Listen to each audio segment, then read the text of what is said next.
Well, good afternoon and welcome to another lesson, lesson 23. I can escape from the world I see by giving up attack thoughts. I can escape from the world I see by giving up attack thoughts. Let that in. This is a major lesson in the curriculum. All right, here we go. It's a bit of a long one, so I'll just read straight through it, I think. The idea for today contains the only way out of fear that will succeed. Nothing else will work. Everything else is meaningless. But this way cannot fail. Every thought you have makes up some segment of the world you see. It is with your thoughts, then, that we must work if your perception of the world is to be changed. If the cause of the world you see is attack thoughts, you must learn that it is these thoughts which you do not want. There is no point in lamenting the world. There is no point in trying to change the world. All you people trying to change the world and make it a better place, there is no point in lamenting the world. There is no point in trying to change the world. It is incapable of change because it is merely an effect. Can you hear that? Heaven on earth is not something you produce externally. It happens in here. It's a heavenly state, and then it transpires to your relationships. But there is indeed a point in changing your thoughts about the world. Here you are changing the cause. The effects will change automatically. The world you see is a vengeful world, and everything in it is a symbol of vengeance. Each of your perceptions of external reality is a pictorial representation of your own attack thoughts. One can well ask if this can be called seeing. Is not fantasy a better word for such a process, and hallucination a more appropriate term for the result? He's calling you fucking insane, just not in quite so many words. Fantasy and hallucination. Oh, I'm fucking nuts. No wonder the world's crazy. You see the world which you have made, but you do not see yourself as the image maker. You cannot be saved from the world, but you can escape from its cause. This is what salvation means, for where is the world you see when its cause is gone? Vision already holds a replacement for everything you think you see now. Loveliness can light your images and so transform them that you will love them even though they were made of hate. For you will not be making them alone. The idea for today introduces the thought that you are not trapped in the world you see because its cause can be changed. This change requires first that the cause be identified and then let go so that it can be replaced. The first two steps in this process require your cooperation. The final one does not. Right? The idea for today introduces the thought that you are not trapped in the world you see because its cause can be changed. This change requires first that the cause be identified and then let go so that it can be replaced. The first two steps in this process require your cooperation. The final one does not. Your images have already been replaced. By taking the first two steps, you will see that this is so. Besides using it throughout the day as the need arises, 5 practice periods are required in applying today's idea. As you look about you, repeat the idea slowly to yourself and then close your eyes and devote about a minute to searching your mind for as many attack thoughts as occur to you. As each one crosses your mind, say, I can escape from the world by giving up attack thoughts about blank, etc. Hold each attack thought in the mind as you say this and then dismiss that thought and go on to the next. In the practice periods, be sure to include both your thoughts of attacking and of being attacked. Their effects are exactly the same because they are exactly the same. Right, I'll read that again. In the practice periods, be sure to include both your thoughts of attacking and of being attacked. Their effects are exactly the same because they are exactly the same. You do not yet recognize this, and you are asked at this time only to treat them as the same in today's practice periods. We are still at the stage of identifying the cause of the world you see. When you finally realize that the thoughts of attack and of being attacked are not different, you will be ready to let the cause go.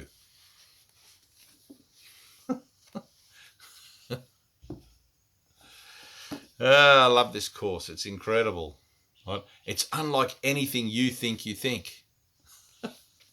Unlike anything I think I think. You always got to keep your finger on your nose, keep it singular.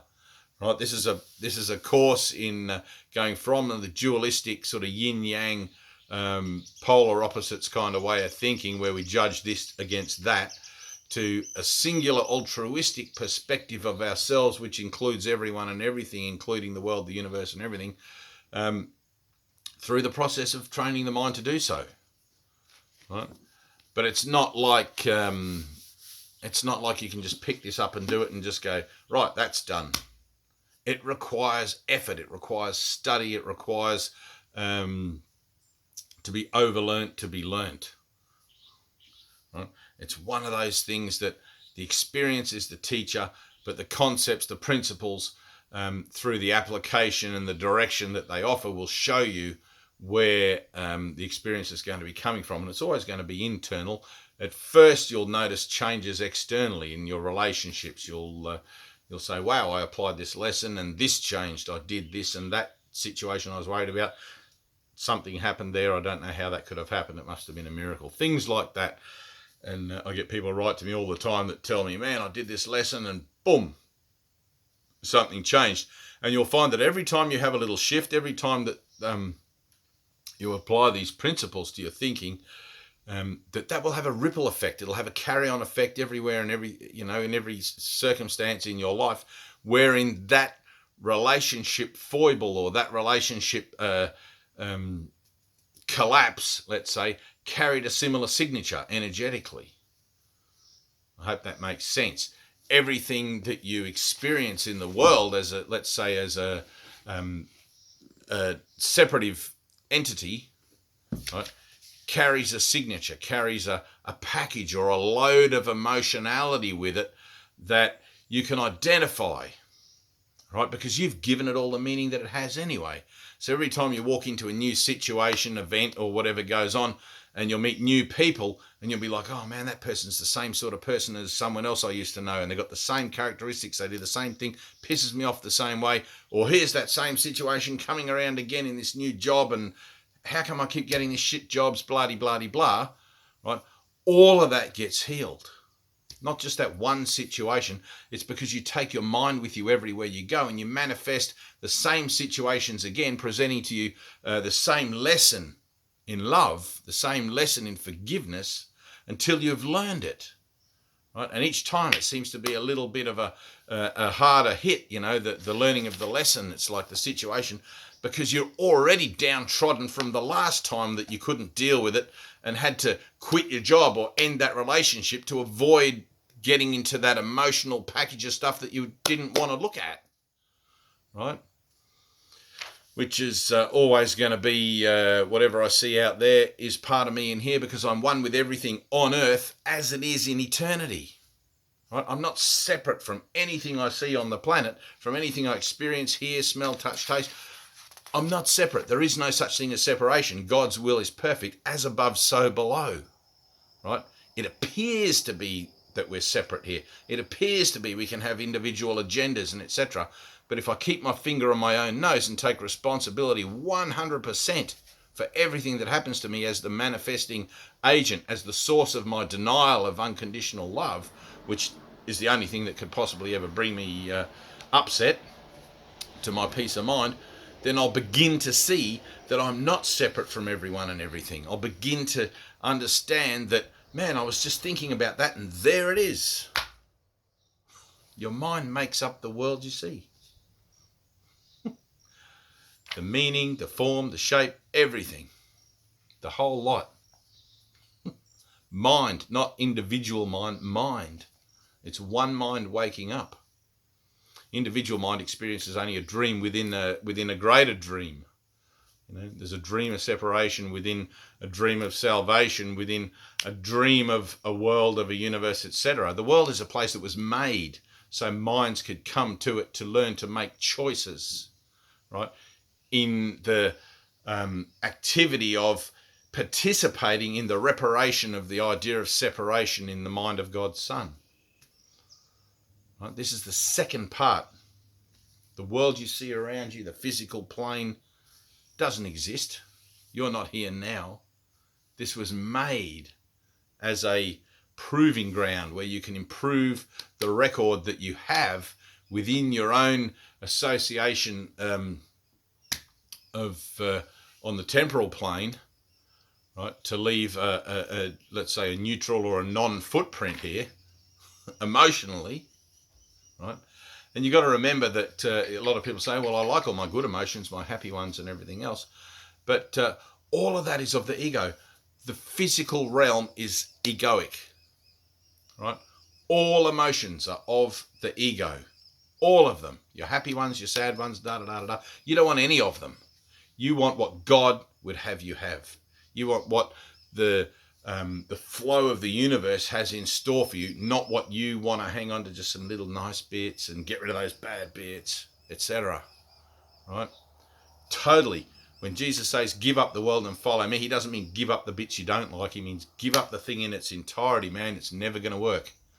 And if you think it's still going to work, if you think there's something for you here in the world, in the physical journey, in the journey of the soul in the third dimension, go out, try and get it. Work your ass off, pay your bills, build a utopia, join a commune, do whatever the fuck you've got to do until finally you've hit your head against the wall so many times and died so many times and reborn so many times over and over and over that you'll finally come to this and go, the only thing I need to do in this world is get my ass the hell out of here, is wake up. It's like a desert. And he says in the Urtext, the only thing to do in a desert is to leave. But it's like we keep looking out there into the world and go, ooh, something shiny. I'll have that. And as soon as you're interacting with the external realm, with the external particulars of your experience here, you're a part of it. And therefore, the whole of it must remain as witness to the part that you want. It's just funny stuff. But it's all done. It's all over. The only thing that you have at your command is time.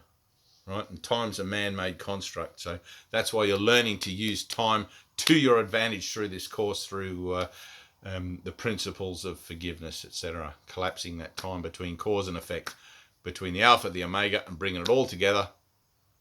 Amen. Love you.